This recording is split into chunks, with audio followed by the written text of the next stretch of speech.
Aliens को लेकर आज तक कितने थ्योरी, मिस्टीरियस इंसिडेंट इंटरनेट पे सुनने को मिलते आ रहा है। कभी कोई एलियन शिप आसमान या मून पे देखने का दावा, एलियन के इंटरव्यू, मिस्टीरियस प्लेस एरिया 51 या मिस्टीरियस मैन इन ब्लैक। ऐसे बहुत सारे थ्योरी में मून को एलियन की स्पेसशिप बताया जाता है। वर्ल्ड हेरिटेज पिरामिड को भी एलियन की थ्योरी के साथ जोड़कर देखा जाता है। बहुत सारे फिजिक्स थ्योरी में अपोलो 11 मिशन को एलियन मिशन भी कहा जाता है। ऐसे बहुत सारे थ्योरी सुनने को मिलते आ रहा है, बट साइंटिस्ट आज तक कोई अंतिम पड़ाव तक पहुंच नहीं पाए हैं। जब एलियंस की बात आता है तो ऐसे ही एक आकृति वाला मानव हमारी नज़र के सामने आ जाता है। तो एलियंस क्या है? एक क्रिएचर जो दूसरे ग्रह से बिलोंग्स करता हो। वैज्ञानिकों के मानना ये है कि एक विशालकाय ब्रह्मांड के, एक गैलेक्सी के, एक सोलर सिस्टम के एक छोटे से ग्रह में हम ओनली सिविलाइजेशन रहते हैं।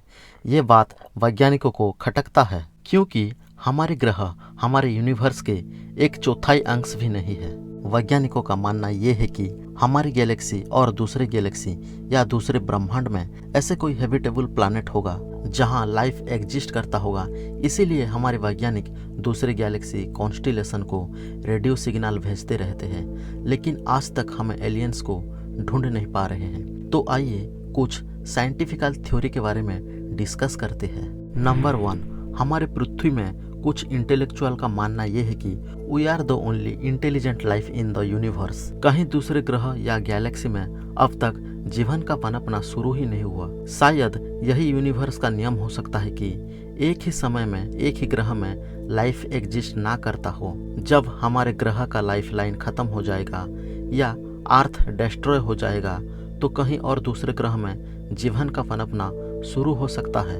नंबर 2, हमारे पृथ्वी में जल, वायु, strong magnetic field, ozone layer, एक सुइटेबल ग्रेविटेशनल फोर्स, पेड़ पौधे हैं जो हमें जीने की लायक ऑक्सीजन देता है। इसी के सहारे हम मनुष्य पृथ्वी में जिंदा है। शायद बाहरी प्लैनेट के एलियन कोई दूसरे लाइफ सोर्स के सहारे जीते होंगे। लेट्स एग्जाम्पल, हम मनुष्य पृथ्वी में H2O water and O2 oxygen के माध्यम से जिंदा रहते हैं, बट मे बी परग्रही कोई दूसरे सोर्स के माध्यम से जिंदा रहते होंगे, like methane gas, carbon dioxide. इसीलिए वो रेडियो सिग्नल के रिप्लाई देने में इंटरेस्ट ना दिखाते होंगे।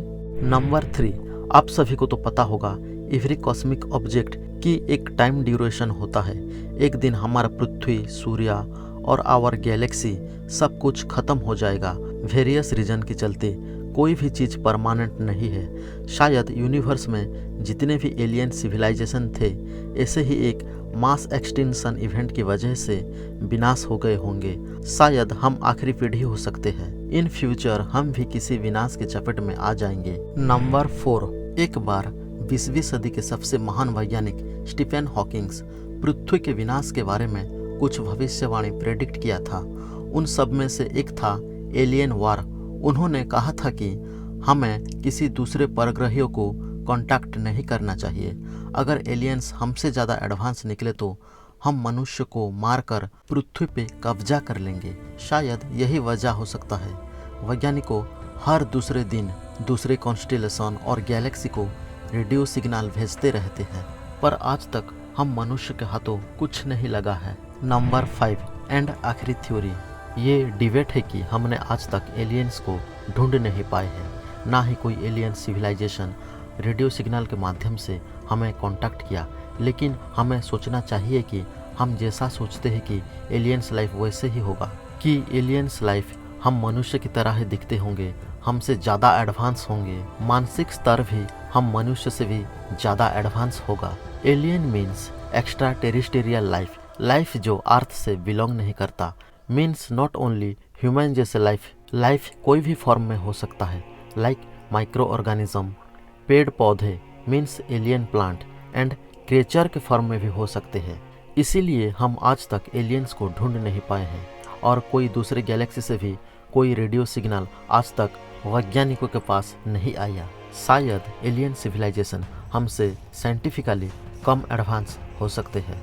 अभी के लिए ये सब एक थ्योरी है, मानना या ना मानना आप ही के ही ऊपर डिपेंड करता है। थ्योरी अगर सच निकले तो दुनिया इंटरेस्टिंग होगा या भयानक। अगर आपको ये वीडियो अच्छा लगा तो like the video, share with your family and friend, subscribe the channel, press the bell icon for never miss any update. मिलते हैं अगली वीडियो में। धन्यवाद।